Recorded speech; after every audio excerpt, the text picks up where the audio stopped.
Welcome to The Magnolia, the show that is dedicated to image, brand, and business culture. Today, we are going to discuss several branding tips for small businesses. You don't want to miss it. Welcome to The Magnolia. I'm Nyda Bittmann-Neville, your host.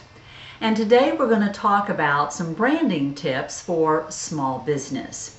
You know, number one, your logo is very important. And I would just ask that you really think about what that logo says about you, about what you're selling, about the brand that you want to project to others, and think about the placement. Where is it going to be on literally every piece of materials, all of your website, social media, every place that you touch, if you will, prospective customers, prospective employees, because that gives that quick recognition. And so the logo is quite important, as is your tagline, and that tagline just tells the reader or the listener a little bit about who you are, what you do, and how you do it.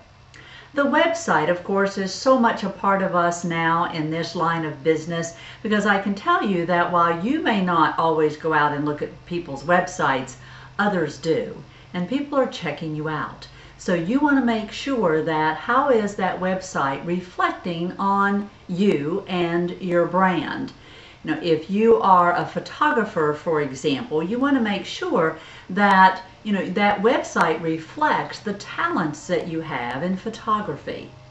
You want to then look at what else can I use the internet or technology for, and those are certainly things such as blogs, such as webinars, social media, but again, how does that play in the branding? And what I'd love to see you do, and what I always recommend to my clients, is to create what I call a leave behind.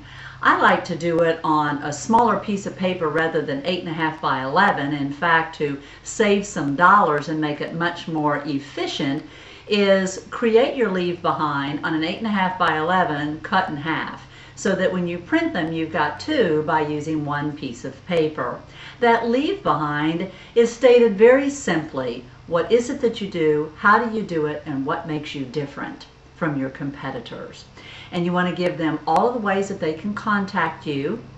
And when you are working with a prospect, maybe you're at a networking event, and in addition to that business card, you may want to hand out that so-called leave behind. And it just is a very quick read. It's something that somebody can put in their pocket, their purse, their briefcase, and then pull that out and say, oh, wait a minute, I remember that person. And so I always say about a leave behind. If your business is local, then get involved in the community, whether that be the chamber, the Economic Development Commission, a particular nonprofit organization. We've talked about cause marketing before, but get involved in the community, because what you want is to be seen. And if you have staff, you certainly want to figure out where should everyone be. And then to stand for something. You know, as a small business, sometimes we think that we want to be everything to everybody. And it truly doesn't work. It does not create for you a strong brand, okay? And the one thing I want you to think about is, in today's environment, you really are no longer in control of your brand.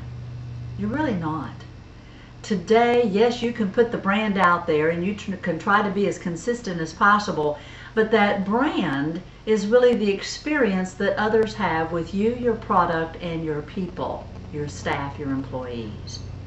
That is how brand is actually created. So with social media, if you will, we now have the ability for people to say a lot of things about you, whether positive or negative, so you should be at least weekly going out there and Googling your name, your company name, and verifying what is being said, because if it's good stuff, you may want to take that and add that to your leave behind, to your website. Talk about it on your blogs, in your webinars. But you really don't want to do so much self-promotion that it just becomes a little bit, not obnoxious, so to speak. And then lastly, I want to share a big one with you. This is one of my all-time high keys in creating brand and creating consistency, and that is your people. If you are fortunate enough in a small business to have one employee, several employees, whether they're full-time, part-time, always remember that they are also your brand, because they are the ones that interact with your customers. They're out there and about in their own community, their own lives, and they're sharing who they work for and how they like it. And so you want to make sure that you are helping your employees to understand the importance and the role that they play in your company creating a very strong brand. And so you want to think about the culture that you want to establish, or how you want to take it to the next level. So those are some tips, if you will, some techniques that I wanted to share with those of you who were small businesses. And even if you think about it, no matter what the size of your business, all of these really are applicable. But sometimes with our small business, we have much limited resources, and so we really want to focus on the resources that we have. How do we use them effectively and efficiently to help build for us a very strong brand? If you would like to discuss your brand with me and how you can take that to the next level, just go out on themagnolia.tv, contact me, and I'll be glad to talk with you about it. So again, thank you so much for tuning in this Friday 9 a.m. as we do every Friday at 9 a.m. bring you a new show with tips, resources to help you enhance your image and brand. I'm Nyda Bittmann-Neville, your host.